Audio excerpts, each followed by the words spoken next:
doesn't seem real. What is up, YouTube? It's your girl Evelyn, and I am back with a recap of Season 1, Episode 1 of the L Word, Generation Q. Now, before we start the recap, You haven't seen it yet? You're gonna love it. Stop spoiling it, you vile woman! if you haven't watched the episode yet, do not watch this video. I repeat, I will be spoiling the episode in its entirety. We are going to kick things off with our 3 returning veterans, and who better to start with than Bette It Wasn't Me Porter. We already assumed that BB and T were no longer a couple because Laurel Holloman is busy living her best life as a professional painter and doesn't seem eager to return to acting anytime soon. So, it's no surprise that Mama T's only appearance is through Bette's iPhone. Yeah, I'm at breakfast. It's not really a good time. Can I call you back? Tina.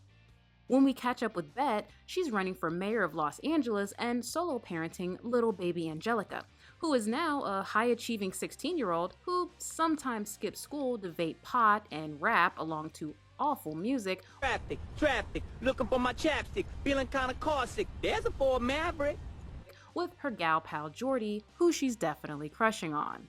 Bette's mayoral campaign is just starting to gain traction when her past comes back to haunt her.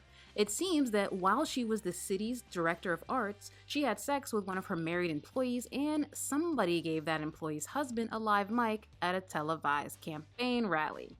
A downtrodden Bette receives a pep talk from Alice and Shane, then decides to make an appearance on Alice's talk show and face the scandal like the boss she is. Our girl Alice is in a serious relationship with a woman named Nat who has 2 children and all the likability of a wet blanket. Oh my god, she's so annoying. On the other end of the likable spectrum is Nat's ex-wife Gigi, whose casual sexiness is reminiscent of the OG Marina. Alice also has her own talk show and spends most of the first episode trying not to book Dr. Oz because, well, it's Dr. Oz. Our first glimpse of Shane is as she's stepping off a private plane because everyone on this show is filthy rich. And if you're wondering, is this the same Shane we all know and love?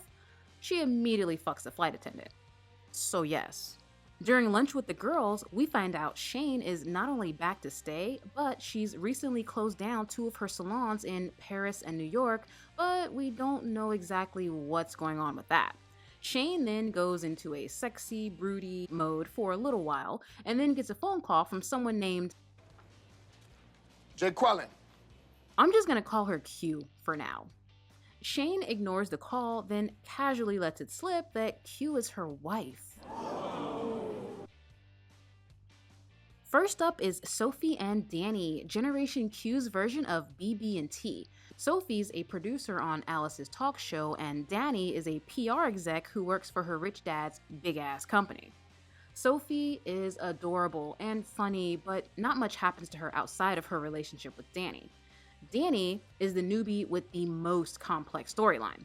She's madly in love with Sophie, but resists proposing to her because Daddy Moneybags doesn't approve. As far as he's concerned, Sophie is beneath Dani. Dani then starts to have a moral crisis after a business meeting with Bette about supporting her campaign leaves Dani feeling like a villain, which she kind of is.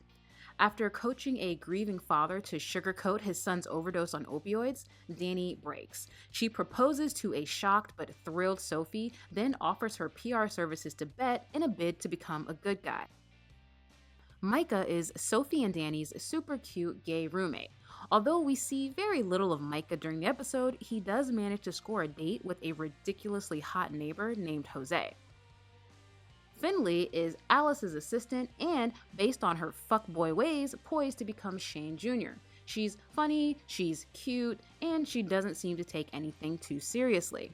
After Alice instructs her to build furniture for Shane's new house, Finley and Shane bond. And by bond, I mean they have a 10-second conversation, which ends in Shane inviting Finley to live with her. Did we just become best friends? Yup! Personally, I really enjoyed the first episode. The music was on point, the storylines were topical, the sets were gorgeous, and the cast was awesome.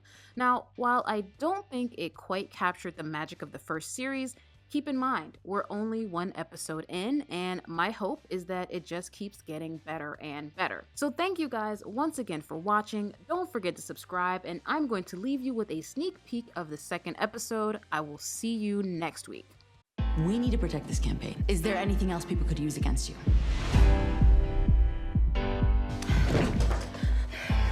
Nat, you didn't need to change the locks. I just want to talk to you. Should I be scared? Dad, I proposed to Sophie. Want my blessing? My permission? You're not gonna get it. I heard 3 voices coming from your room last night. How long you plan on staying?